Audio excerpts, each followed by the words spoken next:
रानी और दिग्विजय 5 साल के लंबे अंतराल के बाद एक दूसरे से मिलते हैं। दिग्विजय को आखिरकार पता चल गया है कि ध्वनि उनकी और रानी की बेटी है, जो शो की मौजूदा कहानी में एक बड़ा बदलाव लाएगा।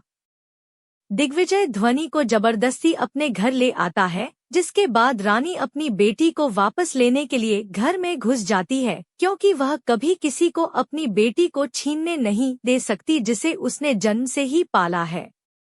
रानी घोषणा करती है कि दिग्विजय का उसकी बेटी पर कोई अधिकार नहीं है, क्योंकि उसने रानी के बारे में बिना सोचे समझे अपने जीवन में जो चाहा वो पहले ही चुन लिया है। अनीशा की गलतफहमियों ने पिछले कुछ सालों में दिग्विजय और रानी के बीच दूरियां पैदा कर दी हैं, जिससे वे एक दूसरे से नफरत करने लगे हैं।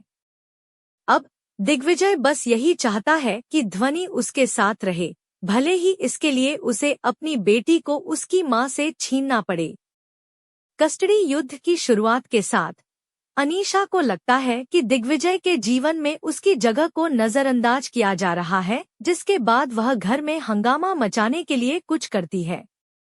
पिंकी अनीशा को दिलासा देती है और दिग्विजय से रानी के शब्दों के कारण अनीशा को चोट पहुंचाने की जिम्मेदारी लेने के लिए कहती है। अनीशा का प्लान फेल क्योंकि दिग्विजय से उसकी शादी रुक गई।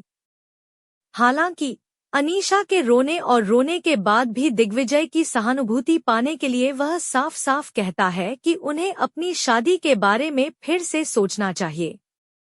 दिग्विजय घोषणा करता है कि जब तक हिरासत का मामला खत्म नहीं हो जाता, वह शादी के बारे में नहीं सोचेगा और अनीशा को चुनने का विकल्प देता है। दिग्विजय का कहना है कि ध्वनि को वापस पाने के बाद उसके जीवन में अनीशा के लिए प्यार या समय नहीं होगा, जिसका निश्चित रूप से उनके विवाहित जीवन पर असर पड़ेगा। अनीशा दिग्विजय द्वारा केवल ध्वनि और रानी की वापसी के कारण तुरंत अस्वीकार किए जाने के बाद तबाह महसूस करती है।